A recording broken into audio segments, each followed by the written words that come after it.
and Assalamualaikum warahmatullahi wabarakatuh. My name is Syakir Aiman, and right now I'm at the Kuala Lumpur Selangor Chinese Assembly Hall. And today there will be a very interesting event that will be happening today, which is the Kuala Lumpur Art Book Festival, or KLABF 2024. Here, a lot of artists, illustrators, graphic designers, and also writers will gather here and open up their booth to promote and also to sell their products, their artworks, which includes their zines, posters, postcards, and also maybe like any literary works.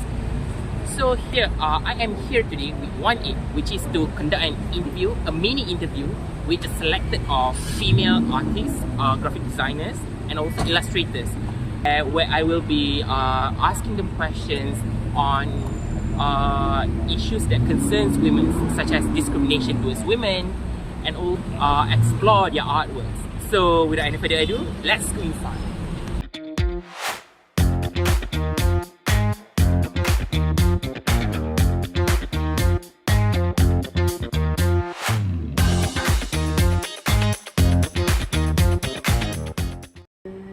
If I really trace back, I studied illustrations in Design Academy of Art, and then before that I actually had an interest in art, but I'm just not sure whether I take up until I turned to 16. Yeah. And then my secondary school, the home interest and the teachers all sent me to the competitions lah.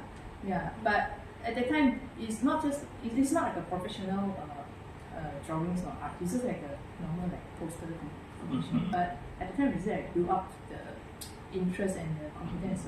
So okay, then because of this, and then also did some research on the art thing, and and then end up I went to the Design Academy of Art and studied illustrations.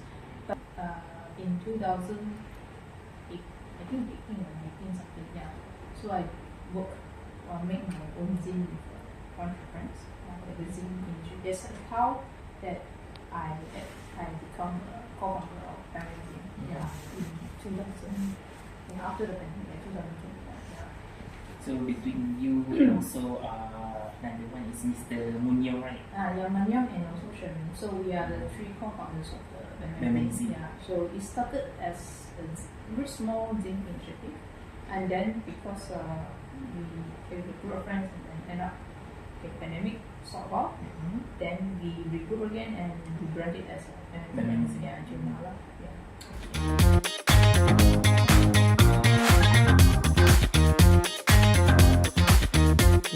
Myself, I don't have this kind of experience, but maybe I saw some of the, or heard some of the topics or things like about this. So let us say maybe a group, not personally. So maybe they are, okay, for example, most of the Chinese are from Chinese educations. Okay? If the leader or the boss background is from English background, they might happen like they are like discriminate, like you are from Chinese background, so you don't know how to speak well in English, or you don't know how to express. Yeah.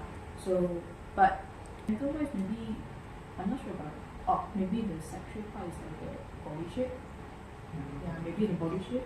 Yeah. I mean, it's prevalent, right, in our society where people tend to somehow put value, especially on women, both mostly on the beauty standard, right?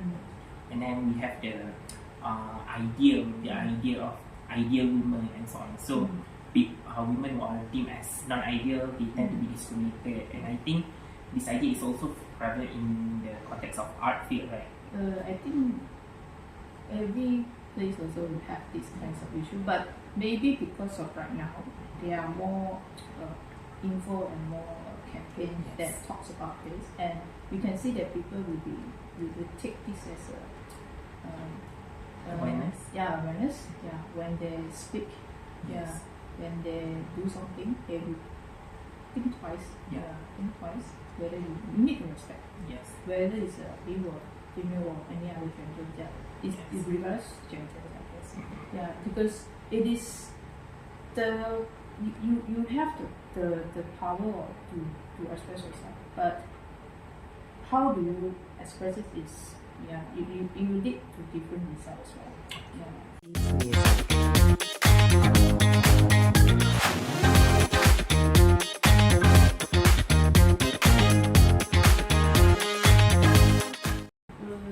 I think that time if I'm not mistaken, at that time, those few years, the feminism topic is very strong, I guess. Yeah, on the peak, right? Yeah, I'm not very familiar with this kind of topic because my work actually more on like calmness, maybe landscape, a sense of belonging. But if you relate it to like sense of belonging, maybe there's some relations that we can say about it. And then in the digital painting, these are digital works, digital paintings. I actually use purple color because purple color is actually the symbolic colors of the Women's Days. Yeah, so justice and then about dignity. Dress is like there are a lot of different women, right? Women portraits. So I think I portray it like these women actually stand out and speak for the women. Yeah, there are women that who are still who don't want who are scared to speak out. Yeah, so actually be fearless doesn't mean that you go without thinking. Yes. Yeah, it's actually there are a lot of like decision makings of the thoughts that you need to go through, and then because you know all the challenges from you, but you still go and confront it and go without being any fear. Yeah, just go with it. And generation, yes, I guess it's also independence. Independence doesn't mean that you do everything on your own, but it's actually you know what you want and you know how to ask for help. Yes, we can ask for help, yes. But at the same time, we are not controlled. Yes, you are not weak because you know what you want and you know you need help. Yeah. I think there also happens to it comes to right now like male or female. I'm not sure. Regardless like gender, I guess everyone. You actually have the power to ask for help. Yeah. You don't have to do anything. Yeah, like by yourself. Yeah, if you think you can't do it. Yeah, it's okay to ask for help. It's okay to admit that you are weak. Yeah, it's actually it's a self-empowerment.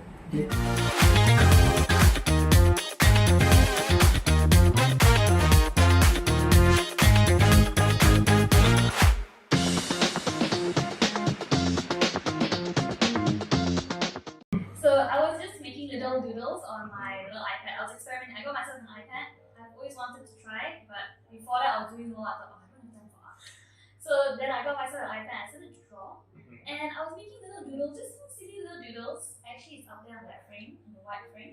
Oh, okay. Yeah, and then I post them just to Instagram, just for fun. And I had my friends come out and tell me like, hey, these are really interesting. You should do something with them. So then I thought, yeah, I'm gonna do something with that. So I started making more art, and I got into that program where they were like, you can take your ideas and make it into real things. You know, you can organize yourself, and then you can start your business. So I've just been trying that out, and I got a chance to get this space for a really good price. And I thought, okay, let's see what I can do with it. So it's like from a very humble beginning, like. Yeah, literally just me and my iPad. I had like no skills. I learned everything from YouTube and Instagram. And it was really the encouragement and support of my friends that really encouraged me to try it out.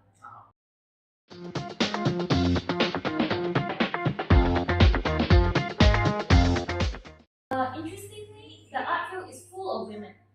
Like even on this floor, I think more than half the floor is actually businesses owned and run by women. And I think in the field itself, I haven't had discrimination that has hindered me, nothing to stop me. But you do get a lot of disrespect, which is very strange. Because like all the business owners here, they all have backgrounds in fields, maybe they came from corporate jobs. They all took the effort to come out of their house, start something, create packages, create pricing, do marketing. And then we will get weird questions from both men and women. And they will ask us things like, how old are you? Are you married? What does your father do? Oh, you start a business, you must be rich. And suddenly it's like, all the effort, all our accomplishments don't mean anything. It's very strange. Honestly, I don't see any connection between the questions with your job, maybe as an artist. So it's very strange. You get irrelevant questions. Yes. And it's like, I don't think it's like they don't want to see us as people with the effort that we put in. They are hoping to put us into a box and label us, right? They think, oh, she's somebody's wife, she's somebody's daughter. Oh, she's probably like, much older, she has all this experience and connections. Like, no, most of us start with nothing. We're just trying something out.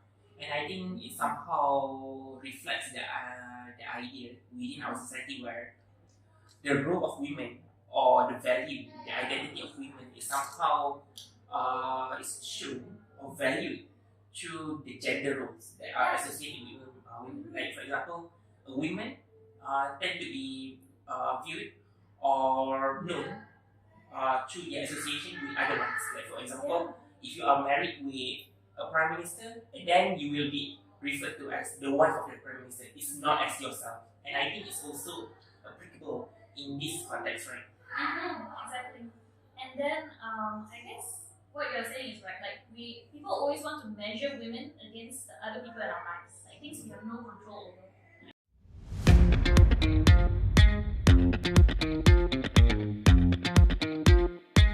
Yes, this is my favorite question. So I think it's so important, especially for Malaysians. I think we have such an interesting world of language here. And I think we don't think enough about our language. Like we need to apply some critical thought. Like for example, the word bitch. Why do we use that word? Who do we use that word against? And usually it's always used against women who are just trying to stand up for themselves. Yes. Yeah. So a lot of times we need to think about context, we need to think about intention, we need to think about who, when, why, right? And I think once we go further into that, then we can assess, oh, we actually have some bias, we have some prejudice. Actually, we need to work on ourselves. Actually, what we think about you has nothing to do with you. It's actually my own bias. So I think once we go further into that, then maybe as society or even as just Malaysians, we can actually get together and just admit, hey, we all face the same kind of struggles. And can I add something? Yeah. I think this when you mention about gender bias, I think one of the things that I can point out is how when we talk about this profane word in terms of female genitalia, right? Yeah. A lot of all these curse words, the more popular one are the one that is associated with females, like female genitalia, like for example the Pukima, PANTAK, right? But there's a kind of biasness between the two gender. Yeah. So like the word Pukima is very interesting because it's like I think all the Malaysians I know every time they pass my shop they will point out Pukima, and everyone gets so excited by that word because it's kind of a funny word, right? And it's a silly word, and we all throw that word around, But why is it so funny? Don't we all have, We are. Yeah, we all have mothers. All our mothers have Puki, right? And don't we all love our mothers? But yet you will throw it around to insult other people. Isn't that so strange? Yes. Yeah.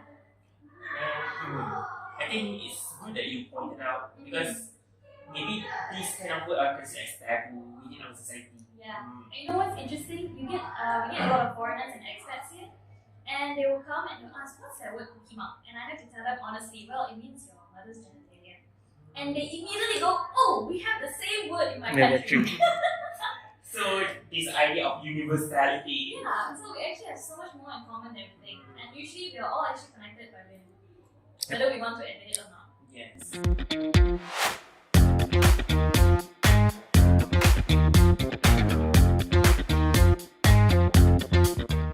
Okay. I think my favorite, and this is also a crowd favorite based on what people have come and tell me, is this one here, number 14. This one? Yeah, it's called When It Rains, It Pours.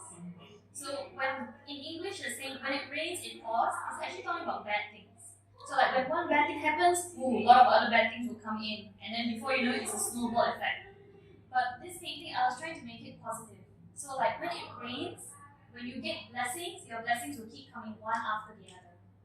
So you see this girl, she's got the umbrella, she's ready for the rain, but her face is not upset. She's happy, she's excited because she knows when the rain comes, it's actually blessings. The rain will come and water the plants, the rain will come and wash the old energy away. So she's actually really excited for what is coming. And the rain is actually made of pearls. So I took an image of pearls and then I configured it a bit to let you know that when it rains, it doesn't have to be a bad thing. and you see the hands holding the sky. Yes. It's the idea that God is holding the sky for you. She's holding your blessings for you. Okay. So it somehow conveys the idea that we need to be optimists in this world. Yeah. And then, at least from my interpretation from what you have to say is that women face a lot of discrimination in this world. We cannot deny that. Yeah. But somehow, I cannot say on on women's part. But what I can say is, if I am a woman, even with all these mishaps and also with all this discrimination and so on, I need to be more hopeful that there are better things in the future for me, and I need to fight for it. Totally. When you focus on the good, there will be more good that will come. Yeah.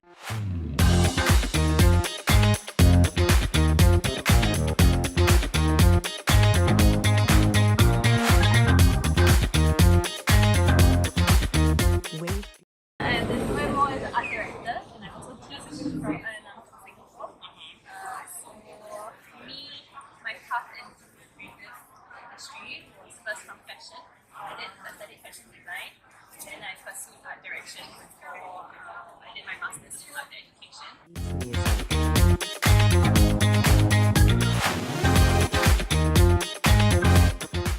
It's not so much discrimination. I don't think I face discrimination because of women. I think opportunities are slightly different in terms of what you choose to pursue. So for a long time, I was working on this research called my where we did a study on the creative scene in Singapore, and what we found that actually a lot of women work in the industry, a lot of the business owners are men, so it's more likely for men to start their own businesses, and they are therefore the one representing the community or the industry, but the people who make up the population of the industry, actually women, workers who are often not credited because they're employees or freelancers. So I think for me that's the biggest difference. I don't think I have had experiences where I was turned down from opportunities because of a woman. That may also be because of the country I'm from, and also being like Chinese majority in Singapore. Like maybe So all the it's politics, first lah. Like as in like for example, maybe is there any like negative views or stigma or stereotypes given to someone, like for example, oh you're a woman, so maybe they like view on you like lowly because there's a lot this kind of stuff right before, right? So not really lah. I haven't had that in my experience, but I work in set design, so I work with contractors sometimes, and there is usually a very masculine type of space. So with carpenters, contractors, sometimes I have something that, just because I'm a woman doesn't mean I don't know how to put together. Like in a sense that sometimes they tend to mansplaining lah. But it's quite hard to prevent it lah. Yeah, I think within that space where they are older, that happens a bit more. But within like graphic design or illustration or art direction, I don't really think I face discrimination most of the time. Yeah, I think it's just representation. More men being represented because they are business owners compared to women.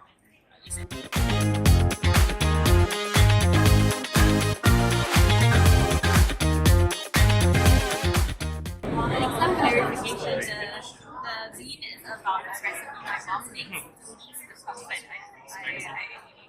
all the discomfort I face during my period. And I think my experience with period is quite different because of where I'm from. There is less stigma, and generally there's quite a lot of understanding. So when I'm quite transparent about talking about period pains, and it's something that I think I have faced a lot of understanding from people, especially younger generation. Yeah. So even men, so they're like, oh, like if I say, oh, I'm having period cramps, then they're like, oh, which day is it? And it's quite understanding in general. So when I do this, what I found that it connects me with other women who also face this pain, who maybe have their own remedy. And sometimes you just get frustrated because you go see the doctor, you try PCM, try every supplement you can find, but it still hurts. And sometimes you just rely on like home-based remedies. And it is a way to talk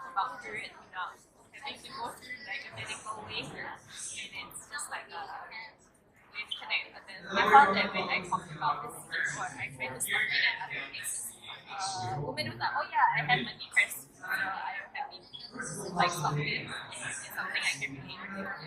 So in a sense that somehow the younger, the newer generation, they tend to have better understanding on this issue. I think it's just generally there is less stigma. I think it's once again speaking from where I'm from. I think it's very very important for not only women but also for men to have this kind of understanding so that they can at least they can have more empathy towards women because men they don't face this kind of pain every month, right? So at least they need to understand that women have to encounter this kind of pain every month. So at least the least that they can do is to have empathy towards them. So right. And it affects half the population at least. Yes, I think more than half actually. Okay, so right now we have reached the end of our session for today, and from the interviews, we can see that there is no serious or concerning issues in the case of discrimination towards women. But it is important for us to take notes that we cannot generalize these issues based on the interviews alone, because there might be other female artists or illustrators out there who face these issues, but we never heard about it. Hence, I hope that in the future there will be a lot of people that will still continue to raise awareness towards these issues, so that all people will be given equal opportunity to strive and also to promote their artworks and also to become more successful regardless of their differences, which includes their gender, their race, their religion, background, and so on, so that we can all strive together without discriminating others.